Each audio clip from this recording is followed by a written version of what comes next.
Assalamualaikum warahmatullahi wabarakatuh. Pada kali ini saya akan berbagi mengenai bahasa tubuh. Ketika lisan masih berpotensi untuk berbohong, dan memang iya, lisan sangat berpotensi untuk mengungkapkan sesuatu kebohongan. Maka dari itu, bahasa tubuh yang sulit untuk direkayasa. Jadi ini perlu untuk diketahui, teman-teman sekalian. Jadi langsung saja ada beberapa bahasa tubuh yang harus kita ketahui, yang harus kita pahami untuk mengetahui apa pikiran yang ada di kepala orang-orang di sekitar kita. Baik itu teman, teman dekat, sahabat, orang-orang di luar atau orang yang tidak kita kenal. Oke, langsung saja yang pertama, sikap siap. Jadi sikap siap ini merupakan bentuk bahasa tubuh yang mengungkapkan bahwa no komentar. Artinya sikap siap ini merupakan suatu bahasa tubuh yang netral, no komentar. Jadi ini lebih banyak digunakan oleh wanita karena dia lebih efektif untuk merapatkan tungkainya yang memberikan kesan bahwa no comment, tidak ada komentar. Ini juga biasa digunakan oleh seorang murid kepada gurunya, seorang bawahan kepada bosnya, dan seorang junior kepada seniornya, yang memberikan kesan bahwa tidak ada komentar, dia bersifat netral. Ini yang pertama. Yang kedua, yaitu membuka kaki lebar-lebar. Nah, ini lebih banyak dilakukan terutama kepada kaum pria. Nah, membuka kaki lebar-lebar ini artinya dia menginjakkan kaki kuat-kuat pada lantai atau pada tanah. Nah, ini memberikan sebuah kesan kepada pria bahwa ini adalah merupakan suatu sinyal dominasi kepada pria karena menonjolkan kelamin, menonjolkan maskulinitasnya, menonjolkan kelaki-lakiannya. Jadi ini memberikan kesan kejantangan seperti itu. Dan yang kedua yaitu menginjakkan kaki ke lantai secara kuat-kuat. Itu artinya mereka tidak minat pergi. Ya, seperti itu. Yang intinya gaya bahasa tubuh seperti ini menunjukkan suatu kejantangan yang dilakukan oleh kebanyakan pria. Yang ketiga yaitu kaki dimajukan. Kaki salah satu dimajukan. Nah, ini menggambarkan bahwa ketika seseorang, ini ada dua versi. Ketika seseorang berada di suatu tempat atau yang memiliki pintu atau memiliki gerbang misalnya, maka ini mengesankan bahwa orang itu sudah ingin melangkah. Artinya benaknya ini sudah dalam benaknya itu sudah melangkah, makanya kaki ikut menonjol salah satu ke depan. Itu memberikan kesan bahwa orang ini sudah mau melangkah. Tetapi di dalam situasi kelompok, maka biasanya orang ini menggunakan kepada menonjolkan kakinya tertuju kepada orang-orang yang menurutnya paling menarik. Artinya dalam situasi kelompok ketika ada seseorang atau ada yang lebih menarik di suatu kelompok itu, maka otomatis kakinya mengarah kepada orang yang membuatnya paling menarik, seperti itu gambaran yang ada di dalam pikirannya. Jadi bahasa tubuh otomatis mengikut apa yang ada di dalam pikiran.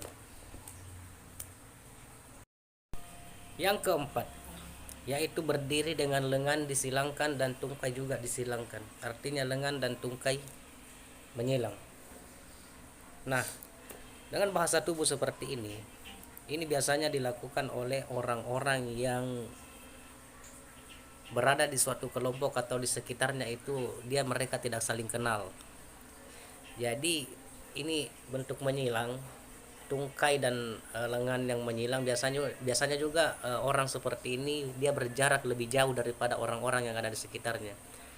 Karena ini mengesankan bahwa mereka belum saling kenal di antara orang-orang yang ada di sekitarnya tersebut. Dan biasanya kalau orang ini memakai jaket misalnya, maka jaketnya itu dalam keadaan terkancing atau resleting itu dinaikkan. Itu secara otomatis itu merupakan suatu sinyal yang ada di pikirannya bahwa mereka masih tidak saling kenal di antara sesama yang ada di sekitarnya. Jadi ketika kita ingin berinteraksi dengan orang seperti ini, maka pasti kita akan menemukan misalnya orang-orang di sekitarnya itu saling berinteraksi, tetapi dia kaki dan lengannya dalam keadaan menyilang, maka kita akan menemukan suatu bukti bahwa mereka tidak saling kenal begitu baik. Artinya mereka memang belum kenal sebelumnya. Seperti itu. Yang kelima, yaitu kaki berbentuk gunting. Kaki disilangkan. Dia seperti layaknya gunting. Nah, ketika ini dilakukan oleh seorang perempuan, maka dia akan memberikan dua kesan. Yang pertama, dia tidak akan pergi. Dia tidak berminat pergi. Dia tidak akan melangkah pergi. Dan yang kedua, tidak ada akses. Tetapi jika ini dilakukan oleh seorang laki-laki, maka sama. Ini memberikan kesan bahwa tidak ingin pergi. Dan yang kedua, bahwa laki-laki itu bersifat tertutup. Karena kaki terbuka kepada seorang pria itu menunjukkan kepercayaan diri, sedangkan kaki tertutup menunjukkan sikap defensif, sikap sikap tidak percaya diri, seperti itu. Jadi intinya, kaki terbuka untuk pria maka menunjukkan kepercayaan, percaya diri, dan kaki tertutup menunjukkan sikap defensif atau tidak percaya diri. Jadi seperti itu. Yang keenam ini hampir sama tadi yang gambar keempat, yaitu menyilangkan tungkai dan lengan. Ini memberikan sebuah kesan kepada pelakunya bahwa orang yang melakukannya ini mereka orang yang gugup, orang yang cemas, dan orang yang defensif. Ya, tetapi banyak yang mengatakan bahwa siapa tahu dia cuma kedinginan. Ya, boleh jadi juga kedinginan, cuma ada tanda-tanda yang lain, misalnya kakinya disilangkan juga bersamaan dengan lengan. Itu menandakan dalam kitab bahasa tubuh bahwa orangnya ini cemas, gugup, dan bersifat defensif. Nah, tapi banyak orang mengatakan bahwa dia cuma merasa nyaman aja untuk melakukan hal seperti ini. Iya, karena orang yang gugup, orang yang cemas itu terasa nyaman ketika tangannya dilipat, apalagi kakinya disilangkan juga. Dia terasa nyaman bergaya seperti ini, memberikan bahasa tubuh seperti ini dalam keadaan mereka cemas dan mereka gugup. Ya, begitu aja dalam kitab bahasa tubuh. Yang ketujuh ya. Nah, seperti gambar berikut. Nah, ini kita sudah ketahui bahwa ketika menyilangkan atau melipat lengan dan tungkai, nah itu orangnya yang tertutup.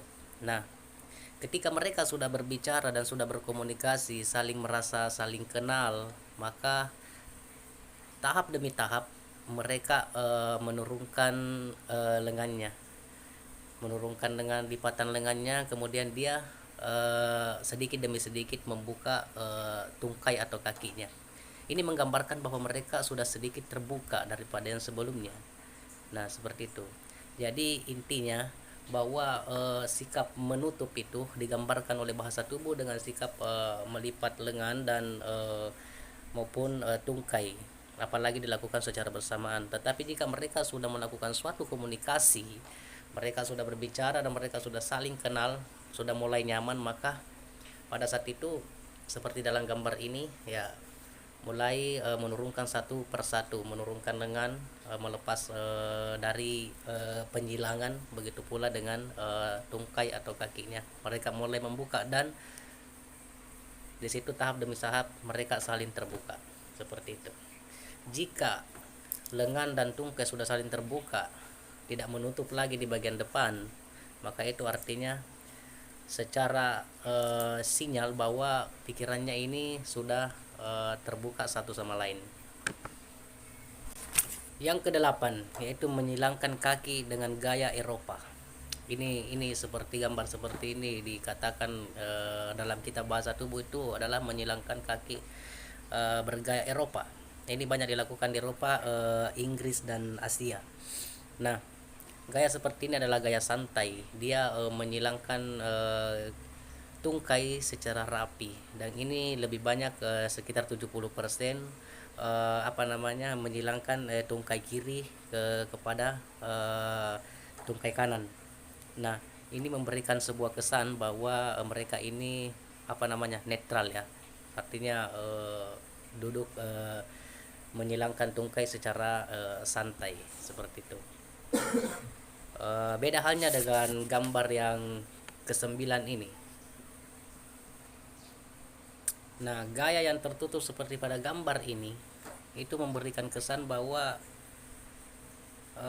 biasanya di dalam dunia bisnis bahwa mereka lebih banyak menolak menggunakan kalimat ketika berbicara yang lebih singkat, dan dia lebih minim, lebih kurang untuk mengingat suatu informasi-informasi yang mereka dapatkan. Jadi orang yang seperti ini artinya orang yang tertutup secara emosional. eh, apa namanya Dia sulit untuk menerima masukan-masukan dari eksternal, dari orang-orang lain. Jadi sebelum tungkai dan lengannya ini terbuka, maka dia sulit untuk menerima suatu argumen dari orang lain. Inilah suatu kesan. Jadi kalau misalnya kita dalam suatu pertemuan, maka ada suatu peserta misalnya dalam ruangan seperti ini, maka ini menandakan bahwa orang itu sulit untuk menerima. Dia lebih banyak menolak, baik itu dipendam atau diungkapkan. Dan ketika mereka ketika mereka berbicara, maka dia itu akan menggunakan kalimat-kalimat yang lebih singkat seperti itu. Yang ke-10 yaitu bahasa tubuh yang berbentuk angka 4 dari orang Amerika. Nah, kenapa dikatakan angka 4 dari orang Amerika? Karena ini lebih banyak digunakan atau diekspresikan oleh orang Amerika, atau setidaknya orang yang pernah tinggal atau sudah berbau budaya Amerika seperti itu. Jadi posisi angka 4 Amerika ini memberikan kesan bahwa dia itu orangnya siap untuk membantah. Mereka orangnya argumentatif dan kompetitif begitu. Jadi angka 4 Amerika ini di dalam kitab bahasa tubuh yang ditulis oleh Alan Barbara ini mengatakan bahwa pada masa Perang Dunia II, maka orang-orang Nazi mencari orang-orang yang duduk dengan berbentuk angka 4 orang Amerika ini. Karena ketika mereka menemukan orang yang duduk dengan berbentuk angka 4 Amerika ini, maka sudah pasti mereka bukan orang Jerman, tetapi orang Amerika. Kalau bukan orang Amerika, berarti dia orang yang setidaknya sudah tinggal di Amerika. Seperti itu. Tetapi pada zaman-zaman modern ini sudah banyak dilakukan oleh orang-orang di penjuru dunia, bukan cuma di Amerika atau orang-orang yang, karena ini sudah banyak ditonton di TV-TV dan diikuti. Budaya-budaya Amerika ini diikuti oleh berbagai banyak negara termasuk Indonesia. Jadi ini sudah dianggap sebagai selain daripada siap untuk membantah, juga merasa berjiwa muda seperti itu. Nah, itu di dalam penelitiannya Alan dan Barbara Pease. Yang ke-11 yaitu seperti digambar, yaitu angka 4 terkunci. Artinya selain daripada duduk berbentuk angka 4, maka orang ini, gaya bahasa tubuh ini mengunci dengan menggunakan tangan sebagai penjepit ke depan. Jadi orangnya ini bukan hanya sebagai orang yang kompetitif, tetapi ini menandakan bahwa memberikan sinyal bahwa orang ini keras kepala. Dia sangat susah atau sangat sulit atau sangat sukar untuk menerima argumen orang lain selain daripada pendapatnya sendiri. Hanya pendapatnya sendiri yang dianggap paling benar. Jadi dia menolak segala argumen dari orang-orang yang ada di sekitarnya atau lawan bicaranya. Nah, seperti ini artinya angka 4 yang terkunci, bukan hanya kompetitif, tetapi dia memang keras kepala, membantah, menolak segala argumen. Nah, ini menurut di dalam kitab bahasa tubuh dalam bukunya Alan Barbara. Yang ke-12 yaitu mengunci pergelangan kaki, seperti pada gambar berikut. Nah, ini suatu menandakan, gaya bahasa tubuh ini menandakan bahwa mengunci pergelangan kaki, menandakan bahwa orang ini sedang ragu, sedang gugup, ataukah sedang menarik diri. Nah, ini biasanya dilakukan ketika orang mau misalnya diwawancara misalnya.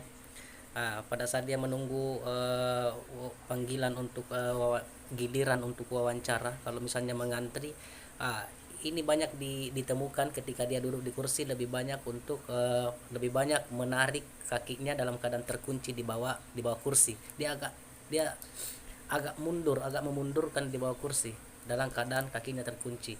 Ini artinya dia menarik diri dan menahan menahan sikap negatif begitu.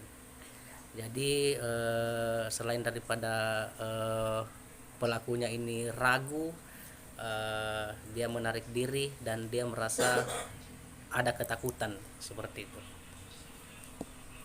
Oke, mungkin sampai di sini dulu kita bahasa tubuh yang saya bagi, dan ini bukan karena karangan saya semata, tetapi ini merupakan suatu bersumber dari sebuah kitab bahasa tubuh yang merupakan sebuah buku yang menjadi bestseller internasional yang ditulis oleh Alan dan Barbara Peace. Terima kasih, semoga bermanfaat. Assalamualaikum warahmatullahi wabarakatuh.